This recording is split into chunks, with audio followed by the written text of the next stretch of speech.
In the very first episode, very first practice of training camp, Pac-Man ran out of gas in his E-Class Benz and broke down on the road. That's so funny for a rich guy to do. I know. I'm saying it's literally the fucking Big Timer song. Like, you know, he only put a quarter tank of gas in his new E-Class. That's what happened. Yeah, he's got assistance. He's still fly though. They're the liberal rednecks. They like cornbread, but sex they care way too much, but don't give a fuck. They're the liberal rednecks that makes some people upset, but they got 3 big old dicks that you can suck. What's up, WellRED Nation? Here we are. Look at this in these fancy new climbs. I mean, we were here last week. Drew wasn't, though. This is your first time in the new studio, Drew. Yeah, man. It is. Well, I think I filmed a thing. I said for VH1, and Aaron was like, that's not a company anymore. I think I filmed a thing here like a year ago. It was one of those like talking head things where they use you on multiple episodes. They asked me about American Gladiators. Yep. They asked me about Blockbuster. It was like a Remember the 90s show. I know what it was. Whatever happened there, I was supposed to do that, and I couldn't because I was out of town. But did that ever come out? You know that, man, this is such a comedian thing. If you've ever seen him, you're going to know who I'm talking about, either of you. Okay. But everyone listening is going to be like, what are you even saying? Do you know that fat Southern comic who grew up around black people, so he wears like church black hats, and he's pretty smooth for a white guy, and you can tell, even though he's using vernacular, what is it, AAVN, African American... Ebonics. Well, they don't call it that anymore, I don't think. I don't know why. You can tell he comes by it honest. He's very funny. He's pretty big in the black circuit. Do you know what I'm talking about? No. I don't know what you're talking about either. He's not big. You know, I want to meet him, though. If you've ever done a show with him, he is fucking cool. Yeah. He was on it the same day as crushing. I mean, just in there murdering. He posted a clip. And I hit him up, and I go, damn, where'd you get that clip? I'd like some content. You know, I spent some time on that. And he was like, oh, my girlfriend just videoed that off of our big screen and knows how to make it look good, which seemed very him to me. Yeah. So it is out. I don't even know what channel. I was completely wrong about what channel. Well, hire his girlfriend. Yeah, there you go. That's a good call. That's a good point. Yeah. Can you do that for me, too? You also could have at least just asked the guy what channel it was on or whatever. You acted like the trail ran cold right there. Yeah. Okay. No way to figure this out. Name a channel, and then I'll tell you how I would get it from that channel. Spike. Pluto. No clue. No clue. Yeah. No clue. The production company would be the only route, and I just haven't done that. I need to. I think it was called Remember the 90s. Yeah. Yeah. And you're like, I do remember the 90s. Yeah. You remember the 90s? This is our guest, Ed Larson, everybody. He's been on the show before. You guys remember? Once before, a couple years ago. Eddie, yeah. It's good to be back in your beautiful new digs. I like it. Yeah. How you doing, buddy? I feel good. How's married life treating you? When you were on the show before, that was not the case. I was not married yet. I was not married. I was engaged for a while. Yeah. Same woman? Same woman. Indeed. Same woman. Same woman. She's still a woman, too. It's great. Really good. And I mean, that's what you're into. Yeah. But yeah, we're married. I love it. Surprisingly smooth. Yeah. Yeah, no, we have had no disasters really, but she's great. Bengals fan, right? Bengals fan. She's from Cincinnati, and that town is surprisingly decent. I like Cincinnati a lot. Yeah, I know it is. I like the Bengals too. Cincinnati is, I think, underrated by the general public because I think maybe I'm wrong, but I think people in other places think Cincinnati don't hit. I think. Yeah. But it's Ohio, you are correct, and the South, and most people are like, fuck both those things. But it's actually pretty rad. Yeah, it's the best parts of Ohio and the South, in my opinion. Yeah, and you get all the good stuff of Kentucky, which is the booze, and then a little bit of danger. A little bit of danger. I mean, there's certainly dangerous parts of Cincinnati, and it used to be worse because remember when the Bengals used to get arrested like every week when Pac-Man Jones was on the team. Yeah. And so I was just like, oh, this place is a disaster if they're arresting the football players. We cut to the rest of the Bengals, and they're like, why'd you say Bengals? It was just Pac-Man. Yeah. I remember they were on Hard Knocks one year, the Bengals, when Pac-Man was there, and in the very first episode, very first practice of training camp, Pac-Man ran out of gas in his E-Class Benz and broke down on the road. That's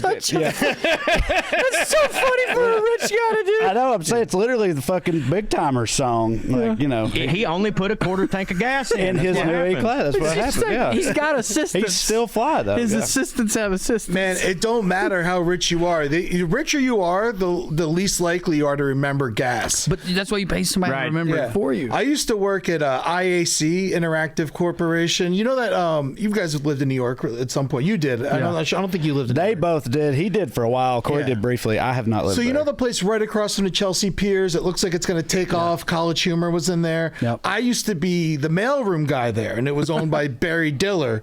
And I don't know if y'all remember who Barry Diller is, but he's the guy who they based Phyllis's Monty Burns son. on. Yes, Phyllis Diller's. No, he wishes. But he's married to Diane von Furstenberg. They based who off? Monty Burns, The Simpsons, because he Nice. sold Fox to Rupert Murdoch all the way back in the day, and he's just like one of those like billionaire type dudes. But he used to drive this scooter from the docks because he lived in Jersey. He would take a boat across the river, and they would hop on like a Vespa, and his Vespa used to always run out of gas. Hold on, dude.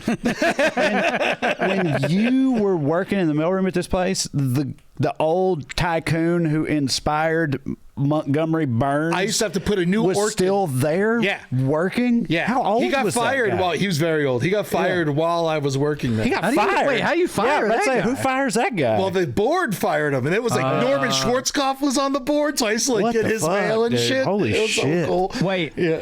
was the person that Smithers was based on, like, was he real and, like, work with that dude?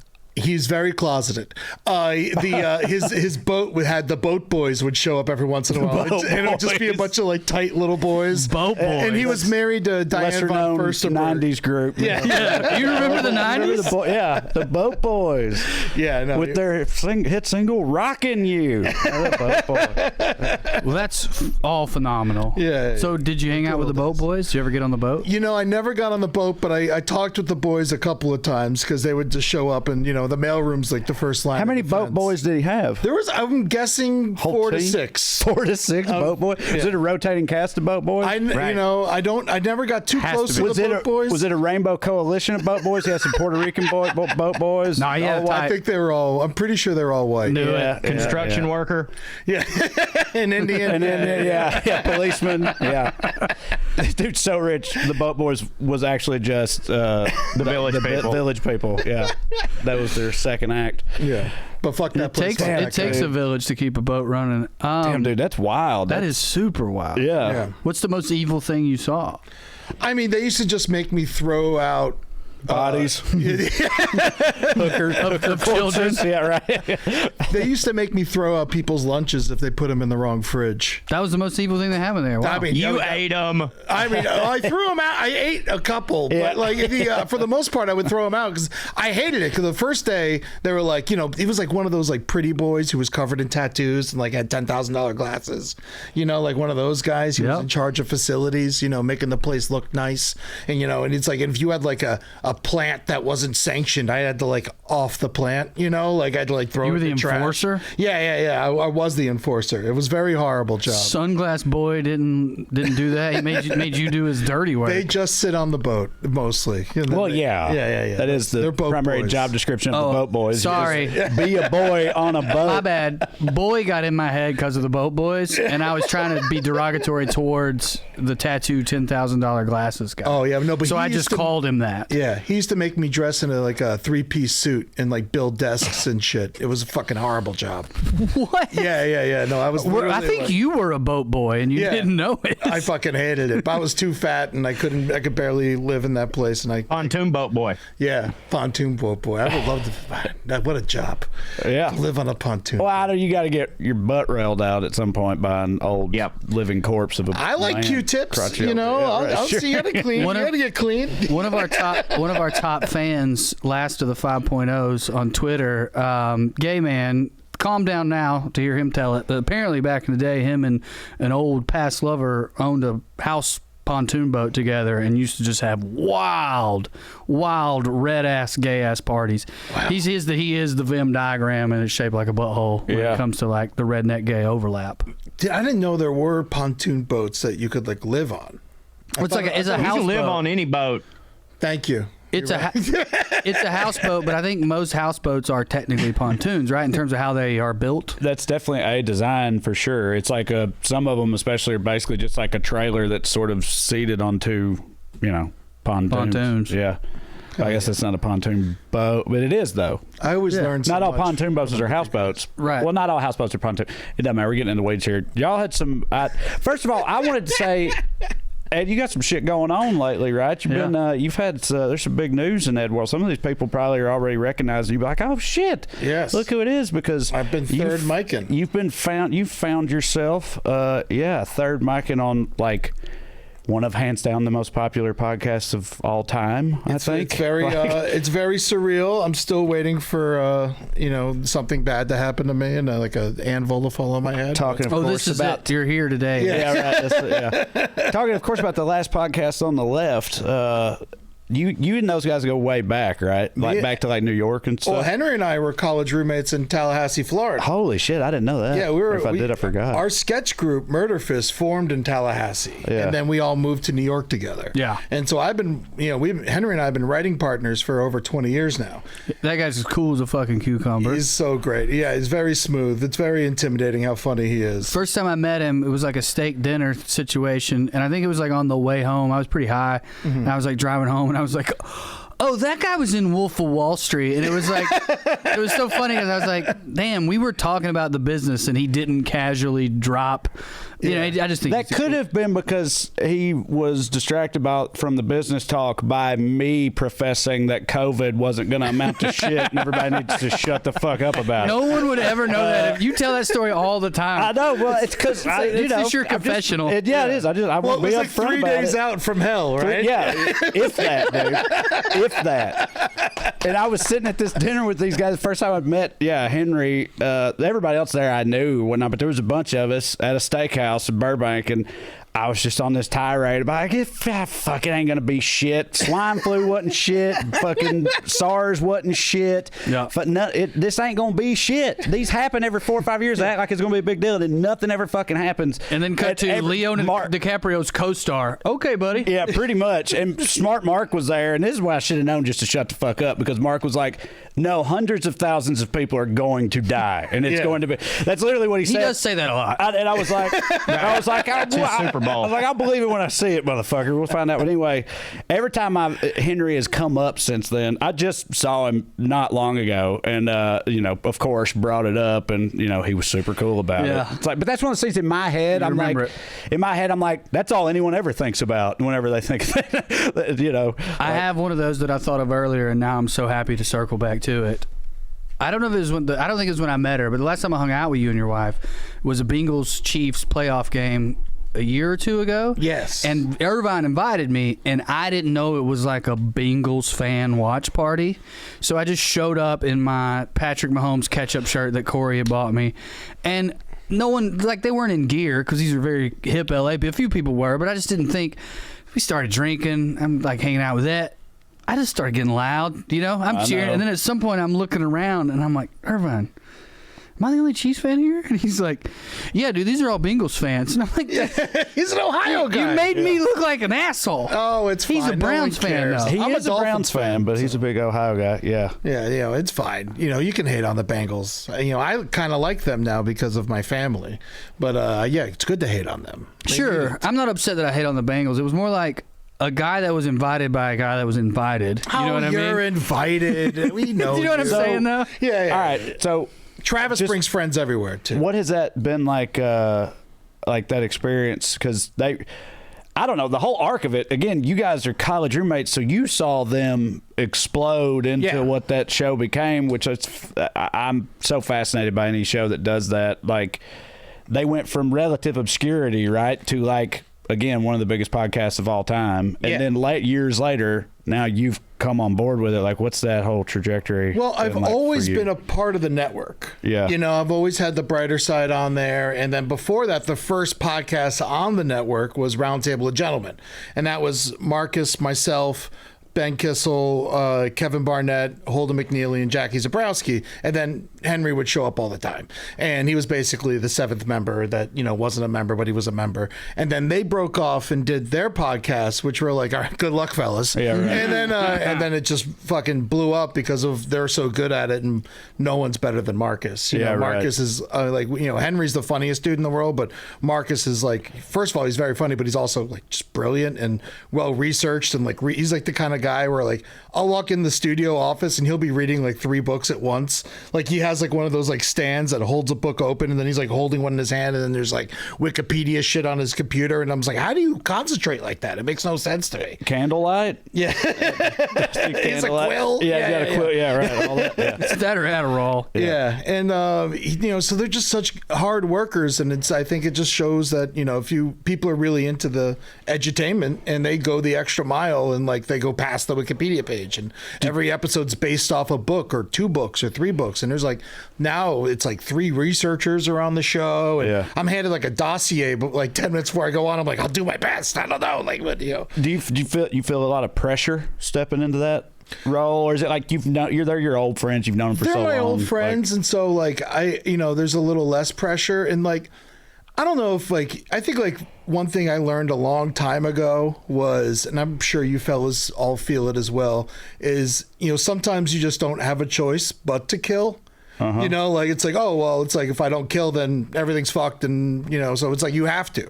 And so I just I wouldn't even worry about the pressure. I would just concentrate so hard on telling jokes, that's like it's not an option to do bad right now. Well, I don't generally recommend anyone read any comments, but Reddit fucking loves you, dude. Yeah. They're like super on board with like a lot of like, I didn't know how this would go, but this has been phenomenal. I love it. Yeah, well that's very nice, and I have heard that. I stay off of the comments. I'll read comments on my own posts, but I feel that's always damaging, and just I'm a put your head down and work type of guy, rather than that kind of stuff. But you seem like a blue collar lunch pail type guy. I was forever. Yeah. I was a chef for many years. I used to, when I first moved to New York, I was working like 60 hours a day, or 60 hours a week rather. 60 hours a day, that's a lot. 60 hours a week. Oh boy, and then, hours. Comedy at night, and was drinking till it slept 2 hours.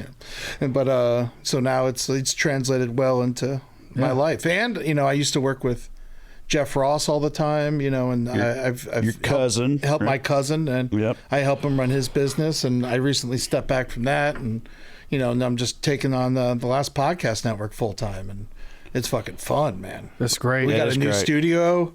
It's like a fun little factory in there. You sleep in 3 hours now. Yeah. Yeah. No, congrats, man. You definitely deserve it. It's a lot of fun. Fit. It's a lot of fun. Drew, you had like some segments, plans, stuff. So people don't know. I didn't even know I was going to be here today, and then I ended up being able to. So they've got plans, and I don't know them. Well, keep it in line with his hard worker lunch pail mentality and what he does on Last Pod. He was like, "Hey, what's the topic?" So me and Corey were like, "Oh, right. Topics." Be a good thing to know. Trey normally just says some stuff, and so we hope for the best. Off top, the first topic we wanted to discuss, and this is, as you may or may not know, we had like a sort of auxiliary podcast called Bubba Shot the Podcast, where we talked about 90s country music, and we talk about country music all the time. Cool. Alt country, old school country, we do it all. Well, arguably the biggest star in the world, definitely one of the 5 biggest stars in the world, Beyonce, has gone country. Look at them boots. And I guess we just wanted to, Corey and I were like, hey, let's just talk about that. It's a monumental thing. First of all, I mean, there's been plenty of black country music stars, and there's been plenty, I shouldn't say plenty, and there's been plenty of pop stars crossover or try to crossover. Yeah. I don't know if anyone in the pop star world has been this successful this quickly. No. Because if you think about it, if you say, oh, well, what about like Casey Musgraves? Really, that was the other way around. Casey was a country star who crossed over. That's normally how it goes. That's what Taylor Swift that's did Taylor too. Swift. I'm about to say that's way more typical than the reverse. I feel like it's like country stars try to make the transition in the mainstream. I mean, like Shania Twain in the 90s was doing the same thing. I mean, even Sturgill kind of left a little bit. With that rock album. Yep. And then, but he did the one after that was country. But Bob Dylan kind of, sort of went country. I don't remember the album, but it was really like more folk. I mean, you're Nashville right. Skyline. Yep, that's it. Yeah, because that was the one where he did the duet with Johnny Cash, Yep. Girl at the North Country. That's a great song. Oh, so good. But it is really more of a folk song. I mean, it is an old folk number. Yeah. Some people would call Springsteen's Nebraska country-esque, but I think it's more folk. Yeah. I'm trying to think of people who've done it. Even now, I said that. Now I'm like, wait, has anyone? Leon Russell, not true. as like famous as Williams? them, but Leon was, a Hank piano Wilson. man, and he did one of my favorite concept albums ever, which is Hank Wilson's Back, which I loved. So good. I just got it on vinyl, actually. I've got it on vinyl. It's great, man. Hell yeah. Know who did it the best, probably forever, and probably the first person to do it was Ray Charles. Yes, it's a great point. Yeah, he did it. He put out like a double record, and it was like at the height of his career, and everyone's like, don't do it, and it was great. Everyone loved it. And also a lot of people are like, well, how did he pull that off? And at that time, and maybe you know something about it, as we've discussed this a lot, the industry, especially in Nashville, split their records into what they would call, black records and white hillbilly records, but they would use the same players.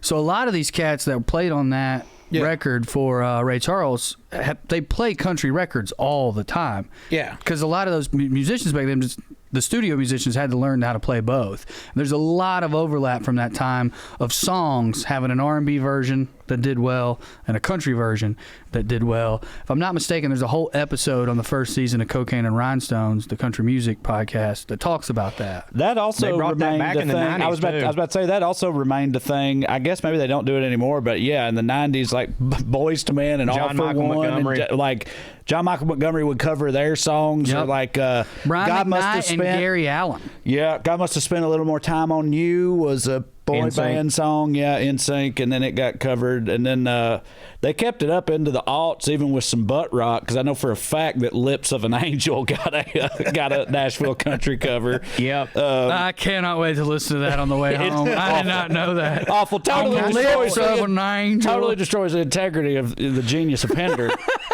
I think when Nelly and Tim how McGraw that did their guy- thing, it kind of The exploded the whole audacity thing. to cover fucking Hinder, but yeah. I probably had too much caffeine, and I'm a Trey Crowder fan. That is one of the funniest things I've ever heard you say.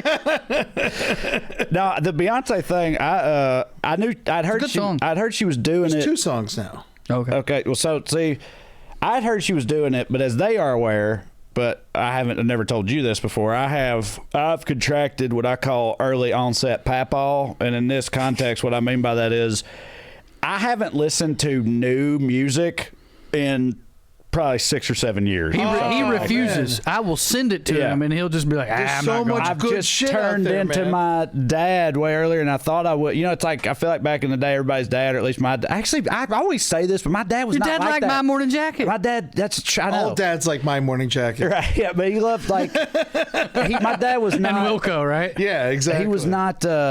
He was not like that at all. He stayed up. And you're on, not like, new honoring shit. him. Yeah, you're right. But anyway, I'm glad you I said don't know it, what Corey. happened. I just don't listen to new shit anymore. So like I knew Beyonce was doing it, and I heard that, and I was like, "That's neat. I'll never hear that." But then I, but You not then hear I, it on like trends? Then I went. Then I did Karen Hunter's show, which is on Sirius Satellite Radio on Urban View, and I'm the only white guy on this show, and they're talking about Beyonce, and I don't know if they had me on because of this or whatever. Like you know country shit or whatever. Yeah.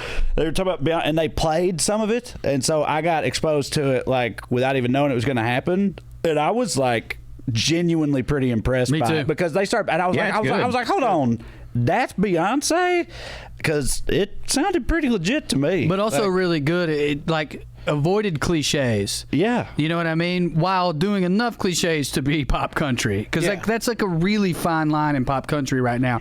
To be pop country, you sort of have to hit certain cliches. But if you do it poorly, you're even to pop country fans, you're going to be like... Because pop country fans loved Fancy Like Applebee's, but they all knew it was goofy.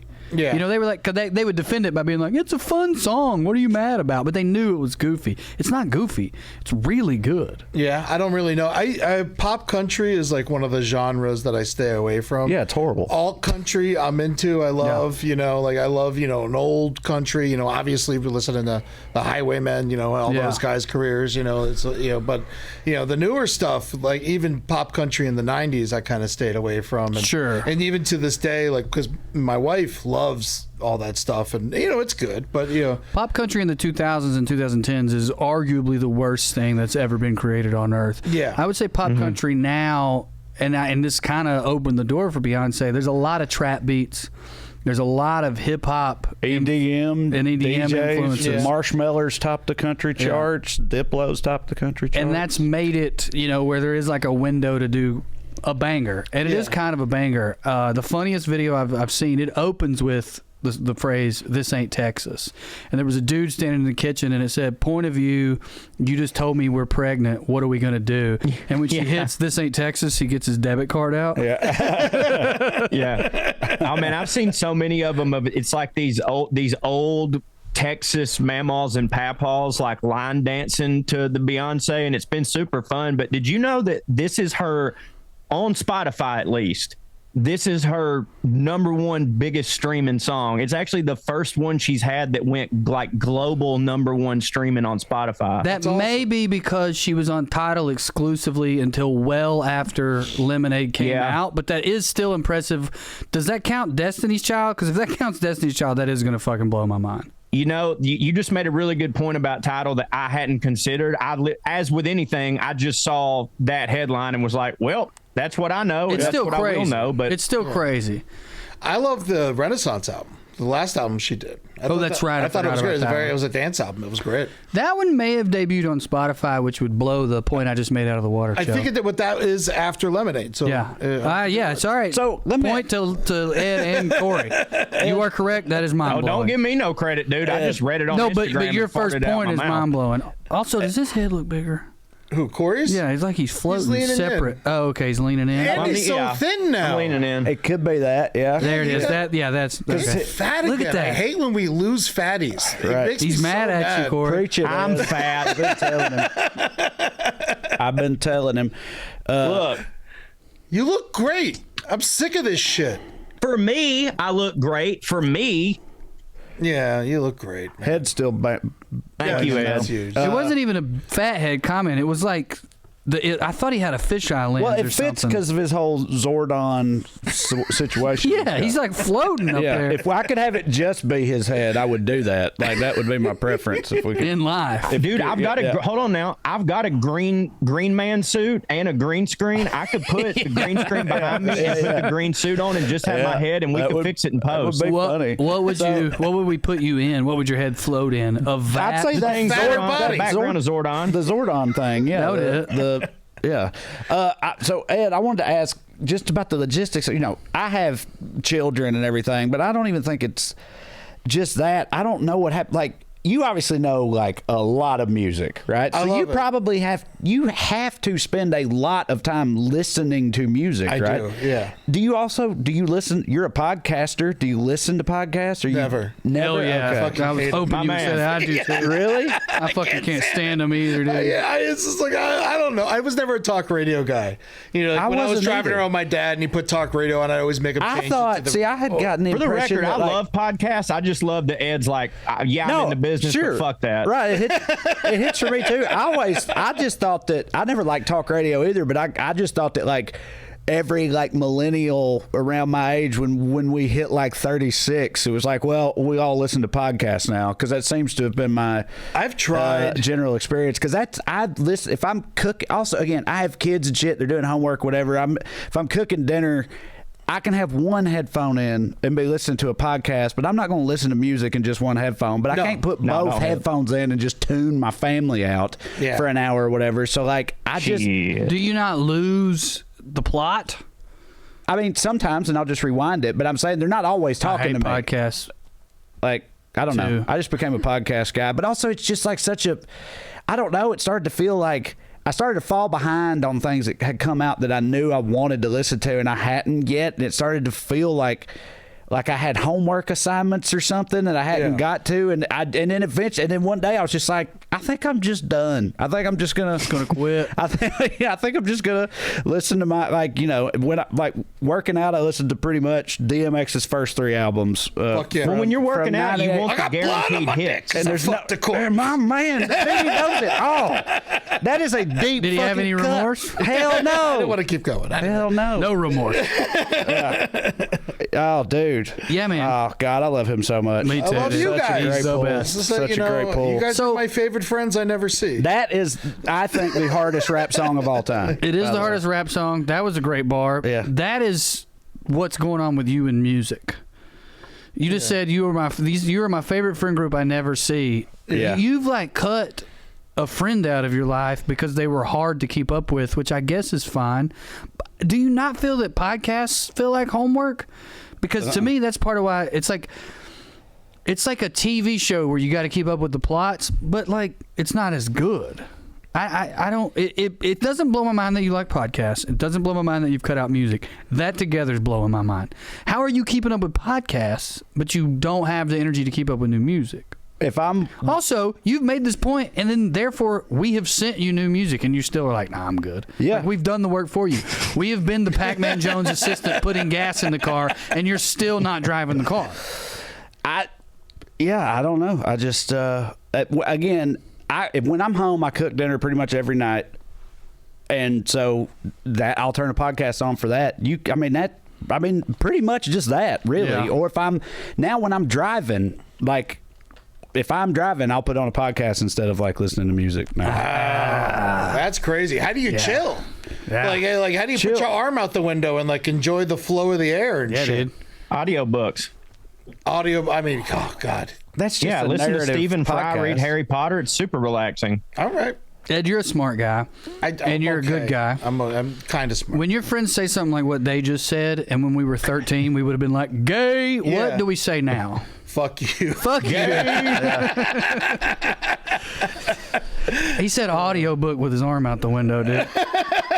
Harry Potter. I've seen that guy do meth, and he just said that. Dude, yeah, but okay, here's the deal, though.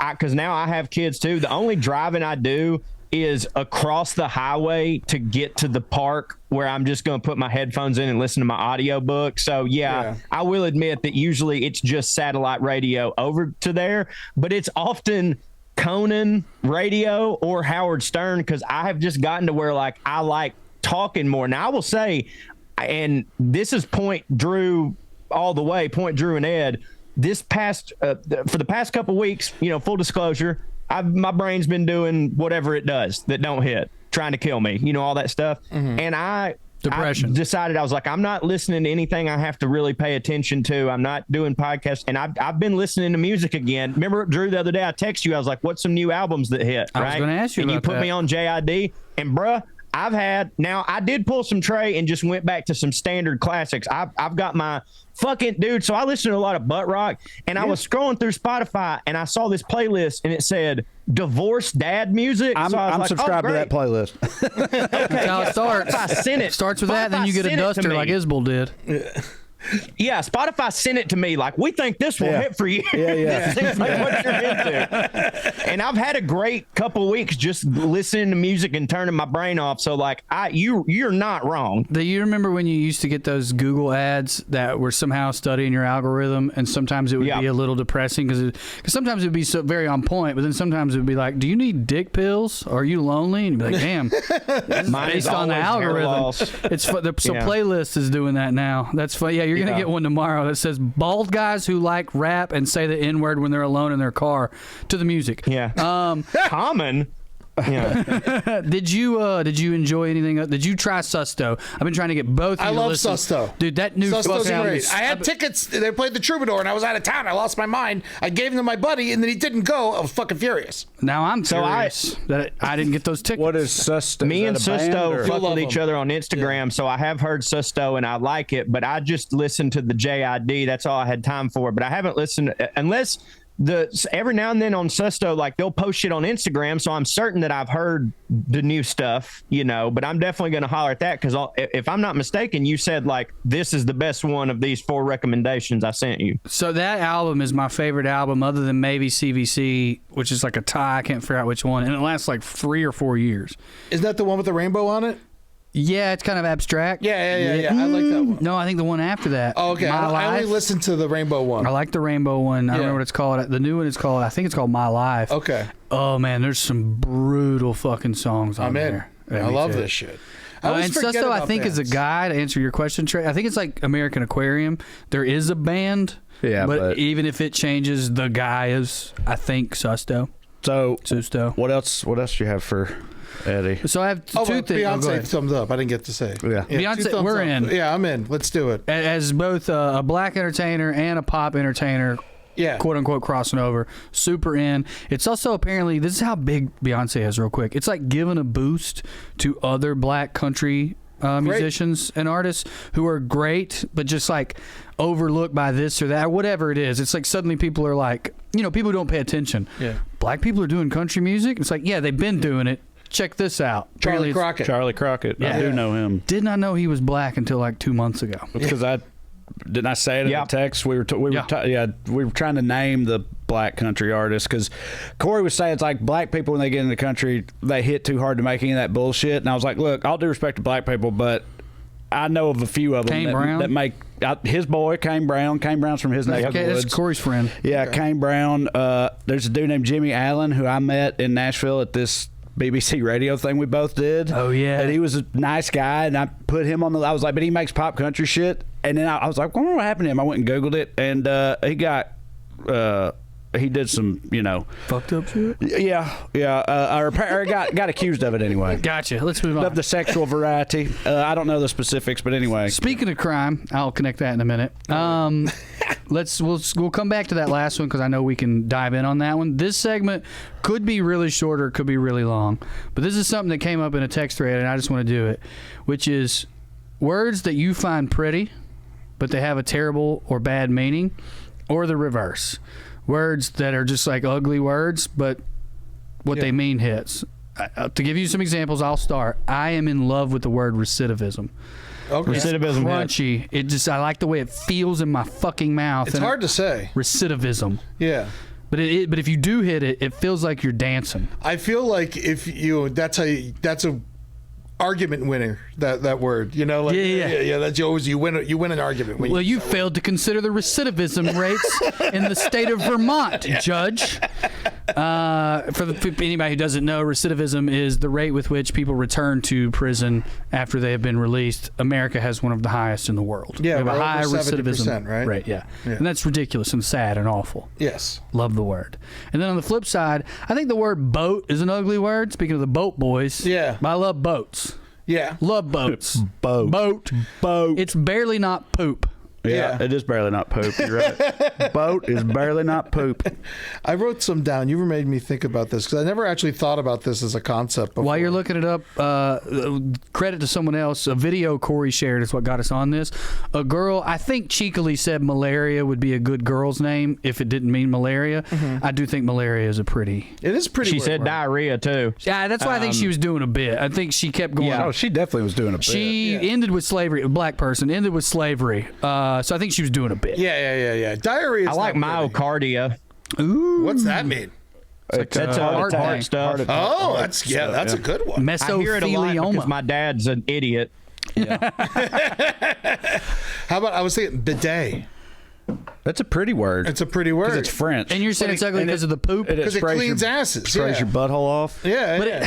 I see what you're saying, but it does make your butthole pristine. I have a bidet. Shout out Tushy for sponsoring me. Mm-hmm. I had to get rid of my bidet. Too cold. You should have got the Tushy Ace where you can heat up the water. There you go.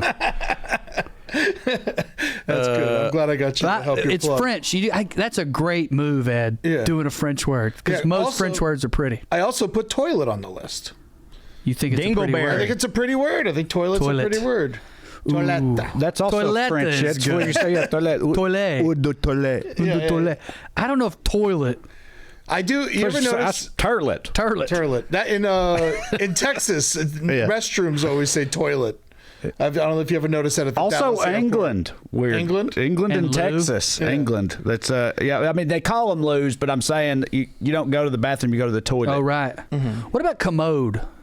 Where'd that come from? Yeah, I like commode. Where'd that come from? That's That's when old an old school. person. That's a papaw. You know it's an Yeah. old person if they say That's a commode. They're like, papaw. I gotta go Yeah. commode. My bowels is tore up. Yeah, When the yeah, moon yeah. hits your... Yeah. That's a papaw. Sorry. What's it? And I looked up, and heroin. Oh, Yeah. that's a great one, dude. Very nice word. You It know? is a pretty word. It's almost as pretty as I imagine it feels, Well, that also It does means hit. a female hero. which also sucks. You're right. Also, yeah, the drug way more fun. And both will ruin your goddamn life. Put you to sleep too. Polyp.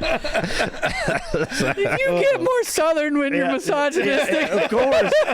Naturally, you don't even have to think about it. It just happens. I know. It's not even a Yeah, thing you're doing, yeah. I don't think. Yeah, Keith Richards took advantage of it. Yeah. Fuck, dude. Oh, man. Of course, polyp. Polyp is a fun word, and it's a you fun don't word. and you don't want those. That's No. for sure. You guys have any reverse? I only had boat. That's something I could think of. Weed. That's a good one. Weed, all the weed, bong, joint, all that shit. Well, this is a cliche. Tons of people pointed this one out, but a whole lot of people really, really, really do not like the word moist. But like, Moist. you're talking like I love cake it. and shit like that. yeah. Heroin. Moist is what's up. I want my heroines to be moist. Yeah, moist is like a good thing Yes. generally, Yeah. but the That word don't bother me. The Does it word bother don't- you? Not really, but I know a lot of people I love really it hate because I always think of cake. Yeah, right. Cake sure. and vaginas. Yeah. Yeah. It's what you want. I You always think want cake, moist. I always want pussy.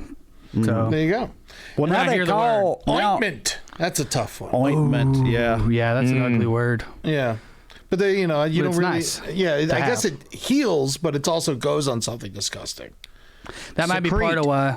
Secrete. Secrete. Yeah. Ooh, good one. That's like a French person that's not telling you something. I have a secret. But you're saying that's a pretty word and ugly thing, or an ugly word and a pretty thing? Yeah, when something secretes, normally That it's ain't kind it. of gross, like a cyst or a. I was back to polyp, like they're Yeah. secreting. But you like the word secrete. Yeah. I dig Yeah, it. it seems Great like one. it should be. It's pretty.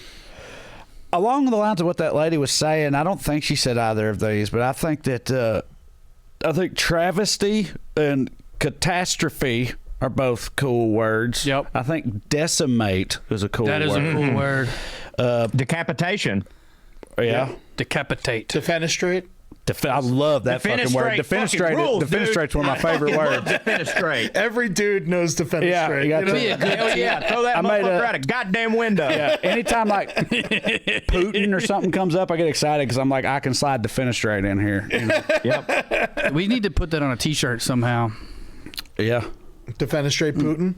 There you go. That's fine. Defenestrate is just like that's kind of just like, that's a cool word and a good pull, right? It's not like, Right. Well, no, I mean, that is a bad thing. You don't want to be thrown out a window. No. Joe Walsh defenestrated a TV out of a hotel window last night. Would have sounded so much better. Yeah. You said that because of that badass thing he said about AI, didn't you? I did, yeah. What do you say about AI? Somebody asked, he's right. like, Joe Walsh, do you worry about AI like replacing songwriters or musicians? And he said, you can't teach AI to throw a TV out of a hotel window. Hotel window. I love Joe Walsh, man. He's a the big fucking comedy best. fan. Now, did Have you you ever ever see seen him with the Whose Line Is It Anyway guys, right? Is that what you're gonna say? we've talked about this. We both had So, parties. They used We're to. such nerds. Me and my buddies loved Whose Line. We used to play Whose Line games in the basement and stuff Cool. like that. And like a lot of people, I don't think remember or maybe even knew at the time. But I think it was a separate thing. Those cast members from Whose Line, they used to do pay-per-view events, which were not Whose Line episodes, but it was them doing like uncensored improv games. Pay-per-view It improv. ruled. Pay-per-view improv. And we people would get- liked it. And we It was got great. crazy. We But got think it. about who it was. Yeah. Colin Improv's one of those Mockery, things Ryan where it's Stiles. phenomenal, Yeah. and then there's like such a short Right. gap, and it's terrible. And so we would get those and like WWF pay-per-views were Yeah. the two types Hell of pay-per-views we got, which is an odd spectrum. But they Walsh would have murdered. ghosts, or they would have guests, like big guests. And Joe Walsh, they brought him up there and did some games well, with him. he and was doing like, the music. Yeah, and that's then he right. only That's did right. the last game of the night, and it was a story game, and it was I mean, he was the funniest one. He's got that voice. Yeah. Yeah. Do you think they wrote it for him? He talks like a smart. No, because part of why he was murdering is he wasn't trying to be funny the way that they were. Okay. He I was remember just one goofy, thing. but his voice was so A lot funny. of it was non sequiturs. Like Yeah. they had a little narrative going that had nothing to do with breakfast, as I recall. And then it's his turn, and he just goes like, you can have yourself some shit. What did he say? It was Worms? like, no, it was bacon and eggs. He was like, you have yourself some bacon and eggs if you got some bacon and also some eggs. I know it sounds like I'm butchering it, but it wasn't really that far off from that. But the way it, he just like made a statement out of nowhere about breakfast food in his voice that had nothing to do with what they were talking about. So the game he was. did a lot of that type of shit. The game was like if somebody points at Trey, he starts a story. Mm-hmm. Then he points to you, and you keep going with the story. Then he points to me, and you keep going with the story. And then you point to Joe Walsh, and I remember they pointed him at one point. It was like because, and he just goes, she had worms in her brain. Yep, And it made no sense, and it murdered. I remember that. Do you remember his sketch on his album, The Wah Wahs? No. Yeah. Oh, yeah. Here comes a flock of We're wah getting attacked by a bunch of wah-wahs. That's the whole thing. And It was that was how he was kind of hitting it like that. Yeah. My favorite Joe Walsh story that I've ever heard from someone who was there when it happened was our buddy Magic Mike. He had done a party. He's a magician, and he had done Brad Paisley's birthday party, and he was telling us about it. And he showed us his piece. Like, yeah, man, I got to hang out with Joe Walsh. And so he flips his camera up, and it's a selfie that he took with him and Joe Walsh. And Joe Walsh is dressed head to toe like the Pope, right? And I go, oh, it was a costume party, and he goes, nah.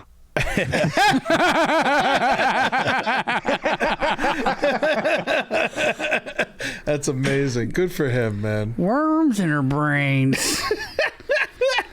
All right, we done with the word thing? We moving on to the next one, or we got any more words that we left out, fellas? I fucking barely know any words. Okay. I mean, I can think of words that I like, but they don't fit. They don't fit description. the thing. They don't fit the thing. They're just words you like. Yeah. They're not bad necessarily. Yeah. Right. Yeah. Obviously, you're aware. I like ostensibly a lot. That's You do like ostensibly a lot. another word I like is preternatural. I've always liked that. What does that mean? Just like really good. Like if you got a preternatural ability to be funny on command, it just means you're like very naturally gifted at that thing. Oh, okay. But say, cool. You could easily just say that. But say I'm the type of person who would rather say the other word. Mm-hmm. Yep. And that's a thing with me. Well, I have a proclivity for that sort of thing. He does. Yeah. Anyway, Move on to the next one? I guess. If you All got right. it. Well, I think it would be fun for us to discuss less his monologue and honestly less what happened that led to this being big news. Yeah. Because we've done that before on here. But I think it'd be interesting to discuss the reaction to Shane Gillis. As far as I know, the second stand-up comic in a few years, along with Nate Bargatze, who's just a stand-up comic, who doesn't have a movie coming out or anything like that. Gerard Carmichael did it. But that may have been like I was gonna 3, say, I 4 think that years was ago. 4 now. or 5 years ago now. Jesus. Yeah. He also had a TV show, and he is. Yeah, but he had a TV show. He didn't at the time, though. Oh, really? I remember Well, him talking and on about that he note- had that special coming out where he came out, the special where Right, he came out. Nathaniel. That was coming out. That thing was Okay. really and good. that was what he hosted it for. His show had been over. Also, full disclosure, I just read that tire shop mini show that Shane did is about to come out on Netflix as a full sitcom. Oh, okay. So that's cool. probably why they did it. He's about to have a sitcom. Okay, cool. Anyway, the reaction to the Shane Gillis hosting of SNL. For people who don't know, Shane Gillis, and I'm sure most people who listen do know, was hired at SNL and then fired before he ever started because some clips emerged of him on a podcast. He says doing a character that he does often. Part of the controversy was people who didn't know anything about Shane were like, well, there was no different voice. He just started saying a slur for Asians multiple times. And he was saying like, yeah, but I was being the guy who does that. Anyway, he got fired. Now his star has risen and he's been brought back as host. His star has risen because he got fired. If you even want to, I would agree with that, but I would add to it. 100%. I would agree with that 100%. I would add to it though. but he lived up to it with those He's first very 2 talented. specials. That Austin special is one of the 5 or 6 best I've seen in years, and the one he just put out is very good. And Andy watched it having no clue about any of this or giving a fuck, just because she wanted to, because she had seen some clip, and she laughed the whole time. He's super hilarious. Yeah. No, he's an amazing comedian, and I do appreciate that, he's an agent of chaos, it seems like. Yeah, for sure. And I'm down with that.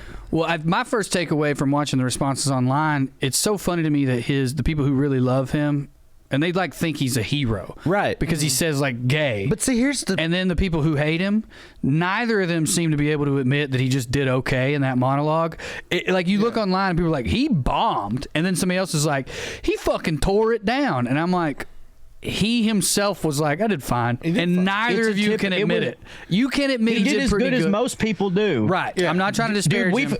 My point is... I've heard it from a million people on Fly on the Wall that, aside from the prestige of hosting SNL, that monologue is not a fun gig to do. It's a hard room. Mm-hmm. Yeah. I'm not trying to disparage him. I'm saying it's so funny to me that people who already hate him can't admit he did pretty good. And then people who are obsessed with him can't admit he did pretty good. My thing with Shane is that, like you said, people, he's like their hero. Yeah. He's like... It's wild. He's like a god to this certain subsect of American culture or whatever that's pro free speech, anti woke, all this shit. And they're like, this guy's single-handedly taking down cancel culture, and he's saving the comedy and all this type of stuff. And it's like, that would lead you to believe that he's out there being super, super anti-wokey and really pushing the envelope and saying all kinds of wild shit all the time and not giving a fuck. But I don't think that he really does that. I think that he didn't. And I feel like in that monologue, he had a thing where he was gay. Remember when you were gay? But the premise of the bit was every little boy is his mom's gay best friend. And that's hilarious. A funny premise. It's a hilarious premise. And then the jokes that he wrote for it made it play because they tracked with the premise. It was like I told them, it's like, I couldn't come up with that. I haven't come up with that. But I'd do that in front of our liberal ass crowd and I wouldn't think twice about it. Yeah. And then he said retarded in it, but he said it in the context of his niece being called that by a bully who then gets his ass whipped, and it's justice served because the bully is the bad guy who says that. So it's like, in context, he's not doing all that anti-social justice warrior shit that they deify him for doing. He's just delivering funny material. Also, let's be clear. He didn't that. single-handedly take down cancel culture. He single-handedly proved that it's not real. That's what he did. That's exactly what he did. I just want to say, though, one thing, not even push back, because I agree with you, but I do think that joke was calculated. Precisely because it is his defense of what got him canned from Saturday Night Live was that he was doing exactly what he did in that joke, which is say the word as a character. And he even, in my opinion, gave the game away a little bit, because in the joke what he says was he's talking about a niece having 3 adopted black brothers who beat up the kid who calls her retarded. And he's like, yeah, and then just 3 black kids come in and beat that cracker's ass, and then people start clapping, and he goes, that's right, I said cracker. And that's it's like, funny. Yeah, of course, but I'm saying that to me that was very calculated, which to me that's exactly why the joke works, is he's like, yeah, you see how you can laugh in context? We can all do that if the context is, and that I think is part of why they deify him, is that he's not, I'll give him some credit in the sense of, they do act like he's doing a thing he's not doing, but I also think that's why they like him. Yeah. Because he's not a guy who's up there like, clap for me because I hate cancel culture. They like those guys too. Yeah. But they like Shane because he's funny. Yeah. Well, Shane's actually very talented. I wanted to not like him. He's I awesome. tried hard to not like him, to be honest with you. Fair. And I just watched his shit, and he's fucking hilarious. He's so funny. And he seems like a cool guy to hang out with. I'm friends with his friends. I never met him. Yeah, us too. I don't know him at all. And but he seems like as I've given my time to learn about him, he seems like a really cool guy, to be honest with you. When that first clip came out, I said, and I stand by this, from the clip alone, and I didn't go listen to the whole episode, I didn't want to, I can't as a comedian defend this. Yeah. And I still feel that way. I didn't understand what the joke was that they were going for. He just kept saying that Chinatown was full of Yeah. Well, I mean, here's what I think about that. I think that as someone who said a lot of things that they wish they didn't say 20 years ago into a microphone. Right. That's what I was going to say. You know, like, so I've definitely like been on that. You're just like, when you're younger, you just do straight shock shit before you learn how to craft a joke properly and be funny, you know? And I think that he got caught up, he got exposed for that. I think that if I ever got on SNL, that I would be canceled, you know, so sure. So I think that, you know, I'll probably be arrested by the FBI. Yeah, so let's not get into that. So Mitch McConnell. Yeah. So I'm happy for him that he's able. I like a redemption story, man. I think it's really cool that he was able to like come back, and it seems like he's really, you know, I know he doesn't still do it. Right. Well, what I wanted to get into on that note too, and we're getting closer, I guess, running out of time, is just comedy in general. So like, where are we? He didn't save comedy. It's like people who are saying that are weird, and then you got people on the other side who are like, well, this is the end of SNL, you know, I'll never watch again. And it's like, please. well, if you're 45, you're not watching it. By the way, they had Trump hosts, so where do you fucking stand? Yeah, exactly. They helped get him elected. Well, It someone had made the the biggest ratings in 20 years. Someone made the point too. 21 Savage was the musical guest, and I love rap music. I'm not disparaging it, but like his lyrics are sometimes very pro dealing drugs and killing people. Yeah. So like, Well, yeah. So is Jay-Z. right. It's rap. But where are we in comedy now? Like, are we close to putting this to bed? Which is like the constant debate of the morality of, let's take Shane out of it. Just in general, are we getting there, or is it about to get worse? Like, are we dug the fuck in? Because I'm seeing people grow tired of it, but I'm also seeing people dig in more. I think there's enough for everybody, comedy-wise. Right. You know, like no matter what you're a fan of, you just follow that person. You know, I think there's so much. There's more comedy than there's ever been in all of time. Like today, you know, and tomorrow there'll be more. You know, and so it's just, I think that you find your person and you stick to them. But they like Shane, they like Shane. You like Maria Bamford, you like Maria Bamford. You know, like, and so you just stick to your person and support them, and then you know that. You know, if you spend all your day hating Shane and finding reasons to hate Shane, you're not a smart person in my mind. You know, like, right. I'd much rather, you know, I don't like ABBA, or I worship listen to ABBA. up. Yes. You know, like or worshiping. Yeah, I don't worship you. Anyone who worships one thing, whether it's God or Led Zeppelin, I don't trust you. You know, like it's fucking, you know, like, One is cooler than the other. one is cooler for sure. One only fucked one chick, as far as we know. She was 14, so God's a little problematic. That's a great point. But no, But what about when someone big gets something like SNL or hosted The Daily Show, and then they lose it because they've been lying their whole career or whatever, which is what just happened to Hassan Minaj. Like, are we going to get to a point in comedy where the big jobs aren't a moral, you know, there's a moral part of this job search? I think that's already happened, and that's always going to happen, you know, and, you know, I think that's fine. But I think there's a line, you know, I think saying a slur when you're in a not as intelligent up and coming comic is one thing, is different than raping someone, you know. Like I think it's a much different. That's thing. a great fucking point.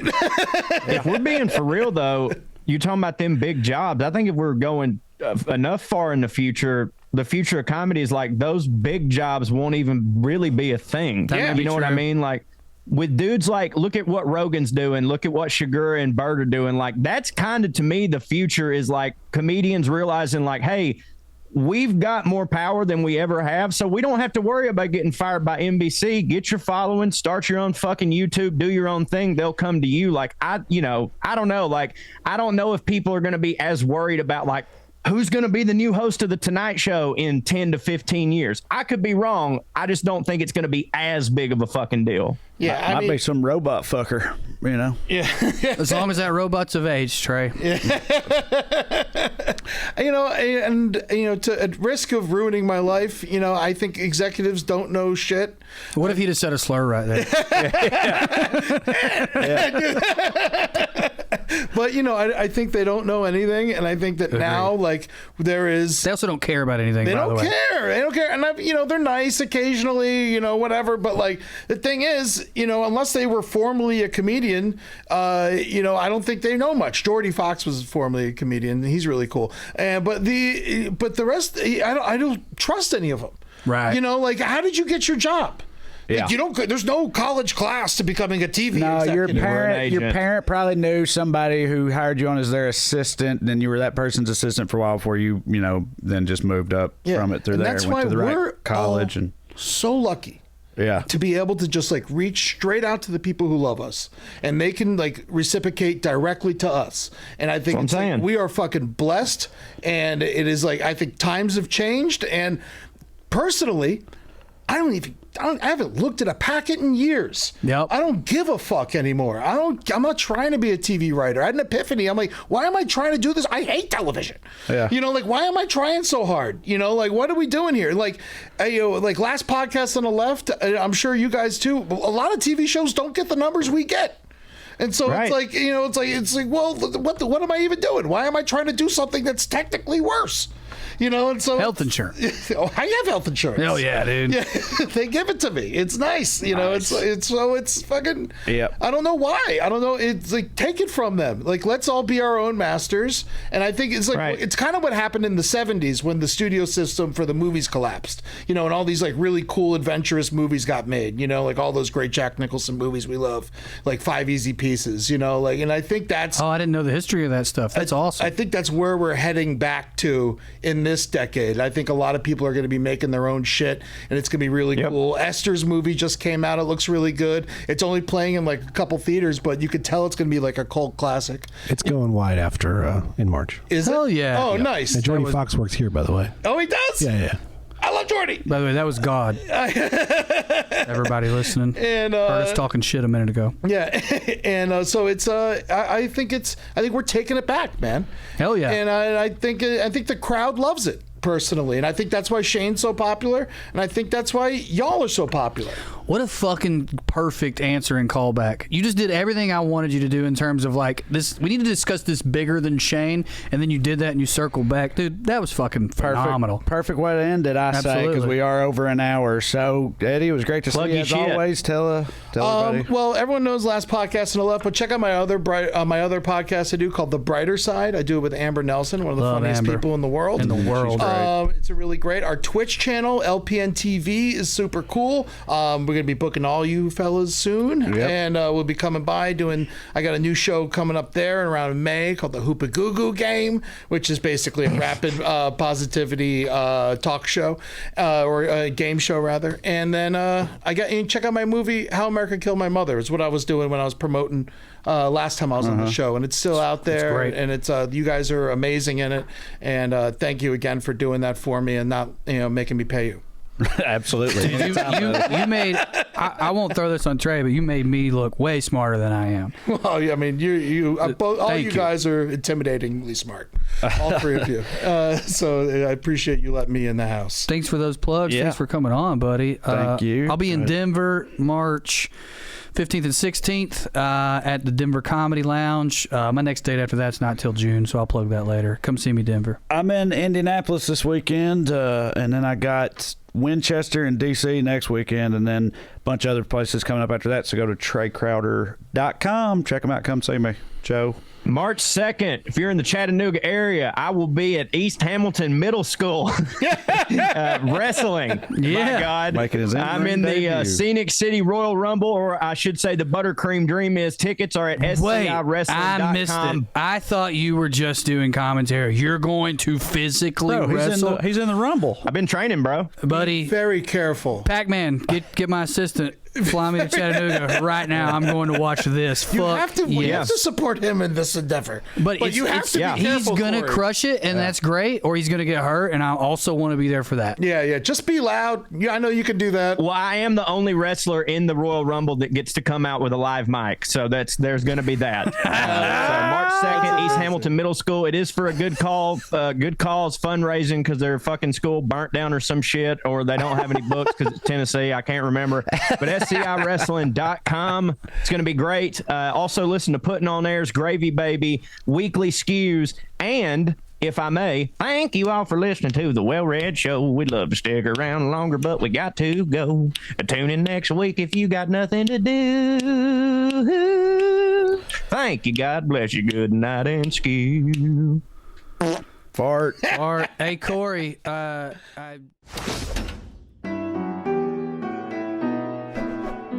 Good evening, the internet. I'm here to inform you of the existence of the exciting podcast Putting on Airs. Is it my time to talk, me lord? Did I deem it so? No. Your express purpose here this evening is to connect with the commoners. Well, that's why I brought me dirt cabbage. A cabbage? What on earth is that? Well, it's like really thick grass that you could eat. At any rate, Putting on Airs is the podcast where two lowly peasants deign to inform themselves upon the finer aspects of the culture of the betters. Please like, subscribe, download, tell all your friends, leave us a 5-star review. I'm really trying to change me lot in life. Skew. Skoo.